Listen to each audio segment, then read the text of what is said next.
सभी को प्यार भरा नमस्कार। मैं जीएल खटाणा। प्यारे विद्यार्थियों, कैसे हो आप सभी? उम्मीद है सभी बहुत मस्त होंगे। आज हम एक ऐसे टॉपिक के बारे में अध्ययन करेंगे जो ऑल कॉम्पिटिटिव एग्जाम्स की दृष्टि से बहुत इंपॉर्टेंट है। प्यारे विद्यार्थियों, आप अंत तक इस वीडियो में बने रहें और एक एक तथ्य को समझें। प्यारे विद्यार्थियों, आज का हमारा टॉपिक है डेंगू।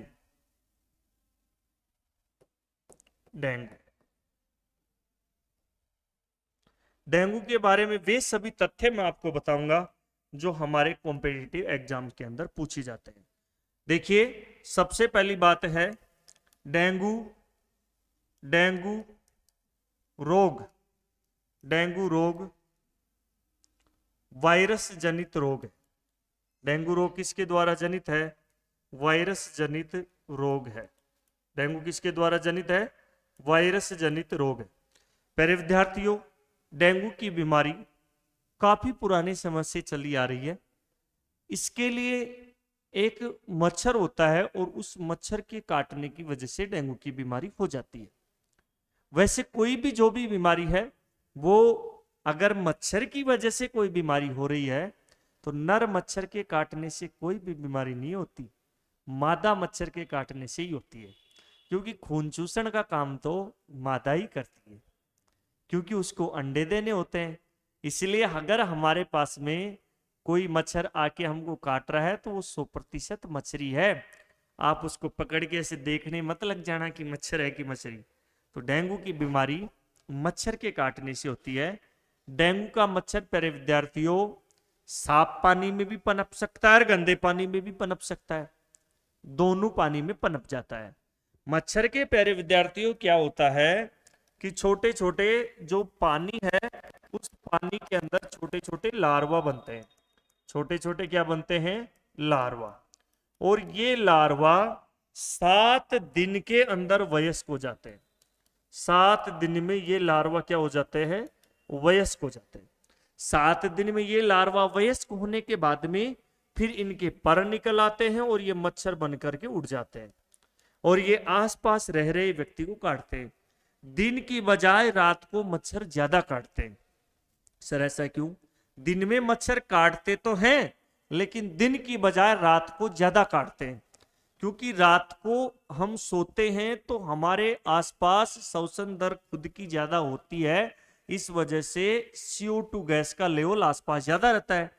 इसलिए उस CO2 गैस की गंध की वजह से मच्छर हमारे आसपास ज्यादा आते हैं। इसलिए दिन की बजाय रात को ज्यादा मच्छर काटते हैं। अगर डेंगू का कोई भी मच्छर पानी के आसपास, साफ पानी है या गंदा पानी है, ठहरे हुए पानी के अंदर मच्छर पनपने की संभावना ज्यादा रहती है।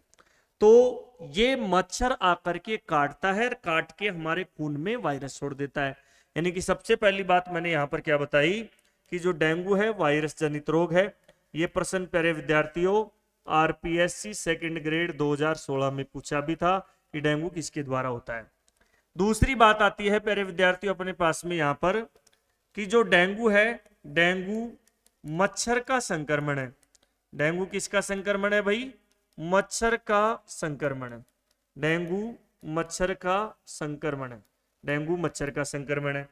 डेंगू का जो मच्छर होता है उस मच्छर का नाम पूछ ले परीक्षा में तो इस मच्छर का नाम क्या बता दोगे? मादा एडिस इजिप्टाई मच्छर। मादा एडिस इजिप्टाई मच्छर। इसके मच्छर का नाम क्या है भाई? मादा एडिस इजिप्टाई मच्छर होता है। ये मच्छर आसपास रह रहे व्यक्ति को काटता है और काट के उसके खून के अंदर एक वायरस छोड़ देता है। उस वायरस का नाम क्या होता है? Arbo virus. यानी कि वायरस का नाम आपसे पूछ ले, वायरस का नाम, तो डेंगू के वायरस का नाम आपको बताना है आर्बो वायरस। Arbo virus. ये मच्छर प्यारे विद्यार्थियों हमारे ब्लड के अंदर जाता है और ब्लड के अंदर जाकर के हमारे ब्लड की जो कोशिका होती है प्लेटलेट्स, उसको नष्ट करता है और उसकी संख्या में गिरावट आती है। यानी कि डेंगू की बीमारी में रक्त की कौन सी कोशिका प्रभावित होती है? प्लेटलेट्स, जिसको थ्रोम्बोसाइट कहते हैं, जिसको हिंदी में बिंबाणु भी कहते हैं। उनकी संख्या कम हो जाती है। वैसे स्वस्थ मनुष्य में 1.5 लाख से 4 लाख के बीच में प्लेट होती है। अगर 1.5 लाख से प्लेट डाउन आ गई है तो हाथ पांव में कपकपी, तेज बुखार आएगा, शारीरिक कमजोरी हो जाएगी और ब्लड पहले की बजाय पतला हो जाएगा। इसकी हम फिर जांच करवाते हैं। तो हमको ध्यान रखना है प्यारे विद्यार्थियों, डेंगू जो बीमारी है डेंगू में प्रभावित, तो डेंगू में प्रभावित आपको क्या बताना है, डेंगू में प्रभावित होती है रक्त की प्लेटलेट्स कणिका, रक्त की प्लेटलेट्स कणिका। और अब ध्यान दो, कणिका यानी कि कोशिका, इस प्लेटलेट्स को थ्रोम्बोसाइट भी कहते हैं, थ्रोम्बोसाइट, साइट का मतलब होती है कोशिका, और इसको बिंबाणु भी कहते हैं, बिंबाणु। यानी कि रक्त की प्लेटलेट्स कणिका की संख्या में कमी आती है, की संख्या में कमी आती है, की संख्या में कमी आती है।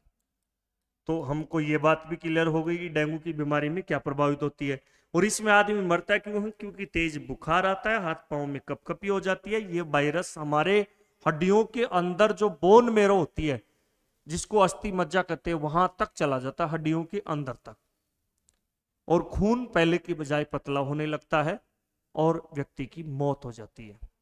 प्यारे विद्यार्थियों, इसमें हमको एक बात ये ध्यान रखनी है, इसका पता कैसे करें कि डेंगू हो गया, यानी कि डेंगू की जांच, डेंगू की जांच। तो डेंगू की जांच अपने पास में एक तो है CBC test, CBC test. CBC का पूरा नाम कंप्लीट ब्लड काउंट होता है। इसके अंदर सारी चीजों के बारे में पता लग जाएगा, रक्त के अंदर आरबीसी कितनी है, डब्ल्यूबीसी कितनी है, प्लेट कितनी है, स्वस्थ मनुष्य में इतनी होनी चाहिए थी और इतनी है, फिर वो डॉक्टर उसको अंडरलाइन कर लेगा। और एक डेंगू की, ये तो सामान्य जांच है, नॉर्मल टेस्ट, ये तो नॉर्मल टेस्ट है। और एक होती है प्यारे विद्यार्थियों दूसरी जांच, जिसका नाम होता है टोर्निक्वेट जांच, टोर्निक्वेट जांच। तो ये भी ध्यान रखना है, आपको नोट्स भी बनाना है बढ़िया तरीके से। इसके बाद में डेंगू से संबंधित और क्या पूछ सकता है प्यारे विद्यार्थियों, इसमें एक बात ये भी ध्यान रखना है कि आजकल शोध हुआ है, 2018 में शोध हुआ था, उसके अंदर पता चला कि अगर किसी के डेंगू का मच्छर काटा भी नहीं और प्लेट डाउन है, तो उसका दूसरा कारण था विटामिन बी12। तो नए वैज्ञानिक शोध अनुसार विटामिन बी12 की अगर बॉडी में कमी हो जाए तो भी प्लेट की संख्या कमजोर हो जाती है। तो ये बात भी हमको ध्यान रखनी है, नोट डाल के लिख देता हूं, नोट। आधुनिक शोध अनुसार, आधुनिक शोध अनुसार यदि डेंगू का मच्छर नहीं काटा हो और प्लेटलेट्स की संख्या कम हो जाए, प्लेटलेट्स की संख्या कम हो जाए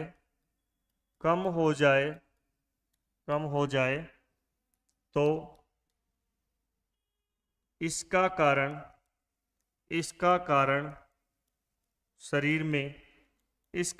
शरीर में विटामिन बी12 है, जिसको बोलते हैं साइनोकार्बोमेलिन,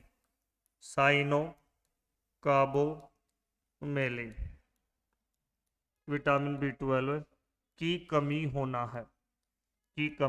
होना है। तो डेंगू कैसे होता है, इसकी जांच क्या है, इसके लक्षण क्या है, वो सारी डिटेल्स हो गई है।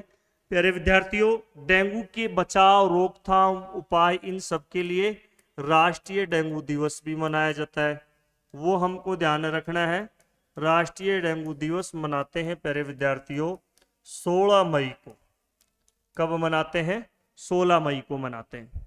प्यारे विद्यार्थियों, अगर किसी की डेंगू की बीमारी हो जाए, प्लेट डाउन हो जाए, तो देसी इलाज क्या करते हैं? पपीता के पत्तों का जूस पिलाना चाहिए, बकरी का दूध पिलाना चाहिए, रसगुल्ले खिलाने से भी प्लेट जंप करती है, उसके अलावा नारियल पानी से भी प्लेट जंप करती है, और अमरबेल या गिलोय होती है, उसका जूस पिलाने से भी प्लेट बढ़ सकती है। तो ये हमारे डेंगू की एक बहुत महत्वपूर्ण जानकारी थी। प्यारे विद्यार्थियों, वीडियो पसंद आए तो इसको लाइक, चैनल पर नए हो तो सब्सक्राइब और ज़्यादा से ज़्यादा शेयर करें। आप जितना ज़्यादा शेयर करेंगे, लाइक सब्सक्राइब करेंगे, उतना ही हमारा हौसला बढ़ेगा। क्योंकि प्यारे विद्यार्थियों, आपका लाइक शेयर कमेंट हमारा हौसला बढ़ाने के लिए बहुत महत्वपूर्ण योगदान निभाता है। मिलते हैं नेक्स्ट वीडियो में नई ऊर्जा के साथ। तब तक के लिए जय हिंद, नमस्कार।